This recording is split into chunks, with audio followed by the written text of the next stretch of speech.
If I was to start a whole business again, what I'd be doing is basically starting to organically make sure that I am on Google or Instagram. Now, what I mean by that is if I wanted to open up a new beauty business, what I'd be doing is making sure people know that I am searchable and that I am there. And it took at least 1 to 3 weeks for letting clients know that we are available, we are here. And I feel like if you don't know how to market yourself, this is not advertising, just to market yourself, to make sure that you are organically set on SEO Google, then I feel like you've got a shot with anything. But then there's number two, if people will actually like your services in your local area. Are you needed? Are you different? Are you wanted? And basically, what happens is when you start promoting a new service, you've got to be a need for people, not a want or a desire as much. So when I do the courses with my girls and we teach, I really stress enough for skin, microneedling, dermaplaning, hydrofacial, and chemical peels and general facials are something that is quick and affordable for clients to come in. It's a low ticket offer. So basically, they'll be spending at least from $90 to $300 per treatment, and they have to come in monthly. So when you divide that by four, it's less than $100 per week. So if they have acne scarring, you are a need for somebody's confidence and you can help people. But a fluffy facial is not a need.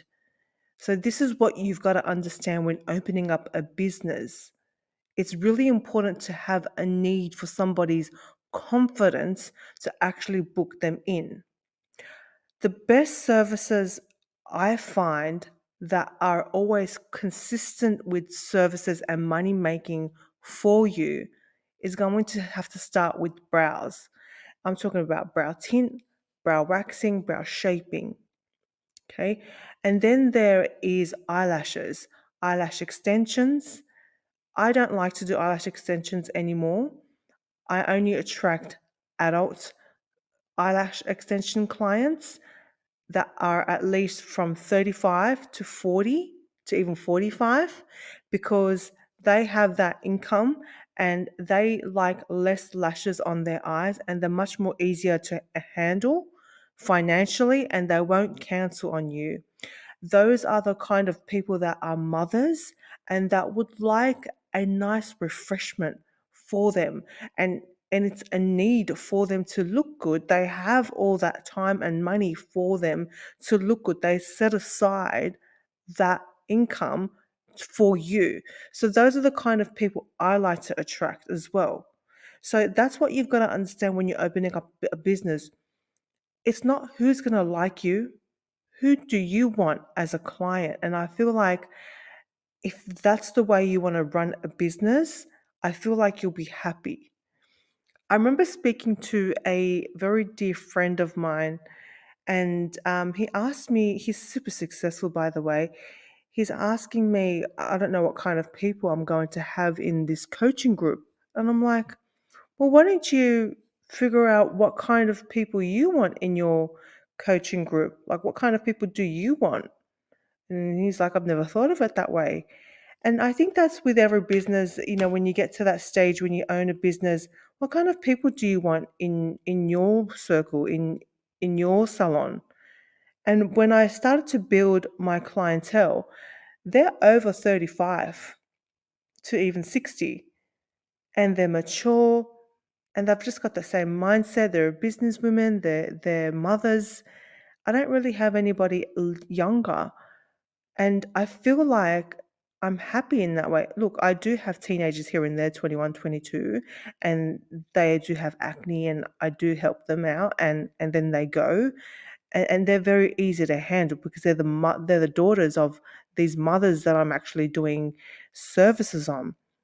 So before you even think of opening up a clientele base or a salon, just think about what kind of people you want in your salon. It's pretty simple. Then I feel like you can actually pick those services. So let's go back to the services that are always common.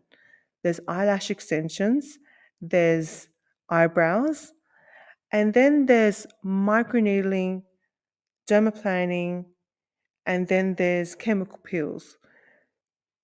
These kind of services help with acne scarring, pimples, wrinkles, and hyperpigmentation. We live in a sunny climate, and a lot of people just get hyperpigmentation, and it's pretty easy to help people, at least 2 months to even 6 months, and their face can be changed just by your hands. And then, of course, there's the fibroblast as well, where we could actually do that in winter and actually help people.